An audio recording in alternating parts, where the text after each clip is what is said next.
L'actualité au Sénégal, l'annonce était attendue. Le président sénégalais Bassirou Diomaye Faye a annoncé donc le 12 septembre dernier la dissolution de l'Assemblée nationale et des élections à venir, donc des élections législatives le 17 novembre prochain. Je dissous l'Assemblée nationale pour demander au peuple souverain les moyens institutionnels qui me permettront de donner corps à la transformation systémique que je leur ai promise.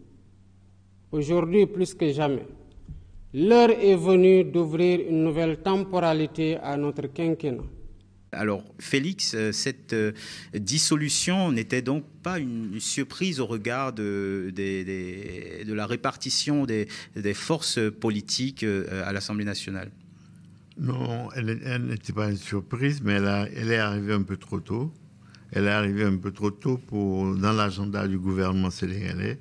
Tout simplement parce que l'opposition n'a pas voulu jouer le jeu démocratique en tenant compte des résultats du 24 mars 2024 qui ont porté au pouvoir Bassirou Diomaye Faye. Le fond du problème, c'est qu'il y a un aspect politique et un aspect qu'on pourrait appeler de débat économique et d'orientation économique. Il y a une difficulté budgétaire, c'est-à-dire que Macky Sall a laissé au Sénégal un budget qui n'était pas sincère, avec des engagements vis-à-vis des institutions financières internationales. Confronté à cela, le nouveau pouvoir, le Premier ministre Ousmane Sonko et le président de la République ont cherché à trouver un moyen pour pouvoir s'arranger. Mais malheureusement, le débat d'orientation budgétaire que le gouvernement voulait, l'opposition, incarnée par les gens de Benno Bokk Yakaar, se sont opposés à cela. Ils se sont opposés en prenant un prétexte un peu fallacieux, sur lequel je n'ai pas besoin de revenir, mais toujours est-il que, en l'absence d'orientation de débat, il y a le nouveau pouvoir est confronté à une difficulté majeure. C'est comment faire. Il faut d'une part, comment faut-il répartir la proportion entre les recettes, les efforts qu'ils doivent faire et quelles sont les dépenses qu'ils doivent éliminer. Et l'une de leurs propositions était que des institutions qui sont normalement destinées à conseiller le président de la République soient dissoutes. Les anciens députés n'en ont pas voulu. D'autre part, on sentait le traquenard venir, ce qu'ils voulaient, parce que c'est une Assemblée nationale dont le casting a été fait spécialement par Macky Sall. Il y a beaucoup de gens qui sont dans l'invective. Et donc, tout ce qu'ils voulaient, c'est que Ousmane Sonko débarque pour faire sa déclaration de politique générale, pour qu'il se fasse injurier, etc. Et c'est ça qui a fait que le gouvernement, finalement, le président de la République a décidé de dissoudre. Alors Antoine, la stratégie de la dissolution est souvent à double tranchant. On le voit, on l'a vu avec ce qui s'est passé en France d'ailleurs avec Emmanuel Macron. Alors, la popularité du PASTEF qui a été porté au pouvoir quand même grâce à un élan derrière à la fois Bassirou Diomaye Faye et Ousmane Sonko, est-elle toujours suffisamment haut pour l'emporter durant moi, je suis un une élection peu gêné de parler devant Félix et les chroniques sénégalaises. Mais la réalité, c'est que, contrairement à beaucoup de confrères qui disaient toujours oui, vous allez voir, ça va clasher, un peu comme ça se fait finalement en France, entre un Premier ministre, le président, etc. Moi, j'ai toujours pensé que c'était deux personnalités, deux anciens inspecteurs des impôts, parce que les gens, ils ne le savent pas en France, ce sont quand même des hommes d'État, qui ont le sens de l'État, qui étaient des hauts fonctionnaires. Et en fait, il y en a un qui est vraiment, Ousmane Sonko, qui est un peu une forme d'idéologue, qui a le verbe, etc. Et vous avez le président Bassirou Diomaye Faye, qui lui, c'est vraiment l'État, qui est la haute administration, etc. Ils sont totalement complémentaires. Et là, ils ont eu totalement raison. Il faut expliquer aussi aux Français qui ne connaissent pas, bien sûr, ou peu le Sénégal, etc., que c'est ceux qui pensaient qu'on leur présentait ce PASTEF comme des fous furieux furieux, qui allaient foutre le pays en l'air, etc., de comprendre que ce sont des hommes d'État.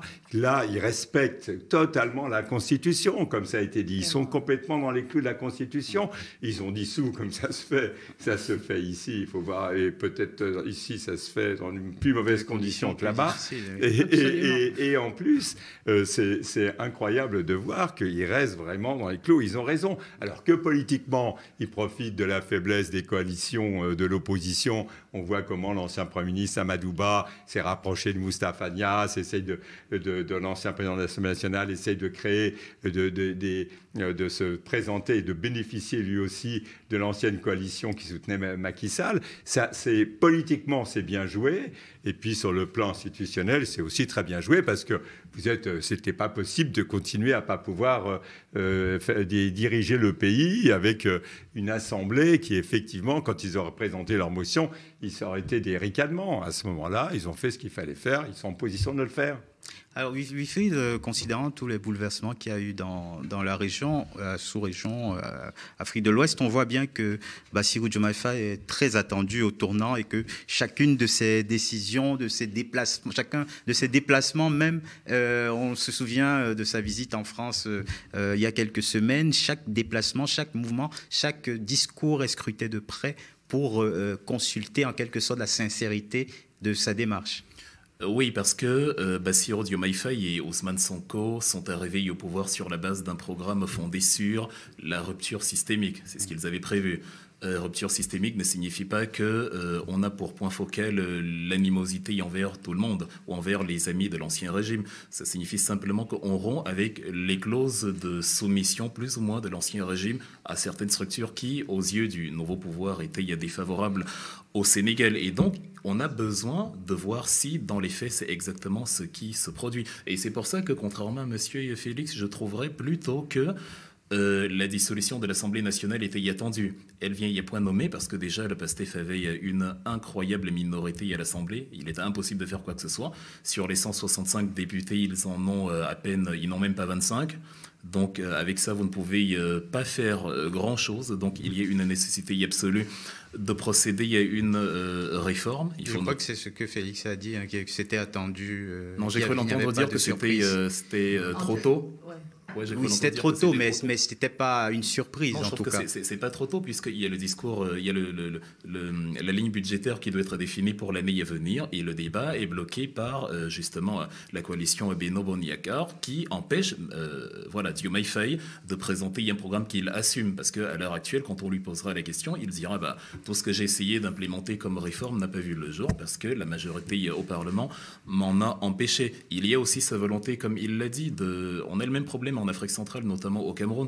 On a beaucoup d'institutions anthropophages qui ne servent à rien, mais qui engloutissent une grande partie du budget. Il aimerait s'en débarrasser, mais c'est compliqué parce que, à part Macky Sall, l'individu, il y a Macky Sall, la structure, qui est encore en fonction au Sénégal. Il y a beaucoup d'acteurs qui profitent bien de ces institutions-là et de ce que ça peut rapporter. Et, par effet domino, il y a la volonté pour Diomaye Faye d'ouvrir des procès et des poursuites judiciaires contre certaines pentes de l'ancien régime qui ont trempé dans les caisses publiques. Pas plus tard qu'il y a 48 heures, on a procédé à l'arrestation d'un certain Jérôme Bandiaki, qui était l'un des agents de sécurité de Macky Sall. Et donc, ce sont des réformes que Diomaye Faye entend poursuivre, et ce n'est pas possible dans la situation actuelle. C'est ce qui rend opportun la tenue des élections anticipées. On va aussi souligner le fait qu'il profite d'une dislocation à ciel ouvert de ceux qui sont aujourd'hui désormais l'opposition. Monsieur Glaser a mentionné Amadou Ba qui est carrément en train de réfléchir à la création de nouveaux partis politiques. Il appelait ça nouvelle responsabilité.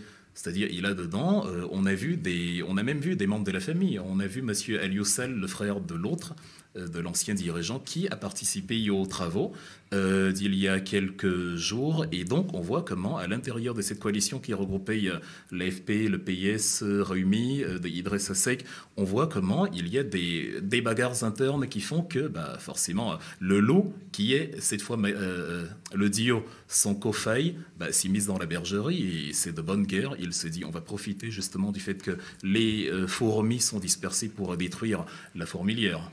Jolie image. Alors, réponse de Félix déjà, et on passe à Nia Gallé. Tout juste pour préciser quelque chose, je ne pense pas que cela relève de la politique politicienne, le fait que le gouvernement sénégalais ait décidé de dissoudre dès à présent. Non, je ne le dis pas, au contraire. D'accord. Non, parce que manifestement, ils n'ont pas, ça augmente des dépenses supplémentaires, alors que le pouvoir a aujourd'hui, de par ces accords, les accords qu'ils ont signés, ils ont besoin un peu de serrer la vis, et de serrer la vis dans des secteurs où il n'est pas nécessaire d'injecter de l'argent. Donc, c'est des dépenses supplémentaires. Et d'autre part, ils ont fait des efforts en matière de subventions agricoles, tout cela, alors que le service de la dette est à un niveau très élevé. Donc, il y a un véritable dilemme politique et économique, et c'est cette manière que la nouvelle élection vise à résoudre ce dilemme-là. Alors, Nia Gallé, on voit bien qu'on a en face de nous un système assez sclérosé et qui souffre aussi de l'héritage, des résidus du pouvoir de Macky Sall qui laisse, Félix l'a dit, une institution budgétivore qui a du mal à être réformée à cause de cette prédominance à l'Assemblée nationale. Oui, et qui de toute façon renvoie au problème de la dette, non seulement en Afrique, mais au problème de la dette partout dans le monde finalement. Donc pour moi, c'est évidemment très préoccupant pour le Sénégal, mais d'une manière générale, on voit bien qu'il y a eu des systèmes mis en place d'un point de vue économique qui ont affirmé mener des politiques libérales alors que le rôle de l'État y était central, et c'est sans doute ça qui était problématique. Mais pour ce qui est de cette dissolution elle-même, ce qui me paraît intéressant, c'est de voir dans quelle mesure les institutions actuelles vont garder une prédominance naturelle accordée à la sphère exécutive, ou si, ce qui est sans doute attendu, une majorité écrasante qui entrerait au Parlement deviendrait un facteur beaucoup plus important dans la prise de décision en réalité, parce que on sait très bien que les parlements dans des régimes très inspirés des institutions de la Ve République française, lorsque les majorités sont celles du président de la République, elles sont en général à ses ordres d'une manière large. Mais est-ce que le PASTEF est un mouvement aussi discipliné, ou est-ce qu'il va pouvoir imposer aussi des choses à cette équipe bicéphale, Donc on voit bien que pour une fois, on a un équilibre, comme le disait Antoine, entre le Premier ministre, le président, mais est-ce qu'on ne va pas avoir un troisième acteur qui pèsera tout autant que ces deux-là, c'est-à-dire le nouveau groupe PASTEF à l'Assemblée? Et est-ce que, d'une manière générale, cette nouvelle configuration ne va pas amener, ce qui était d'ailleurs annoncé par les programmes électoraux, un changement de constitution finalement, pour rendre plus aisée la parole donnée aux représentants du peuple, voire au peuple tout court. Et on en aura les premières réponses donc le 17 novembre et ces élections législatives à venir.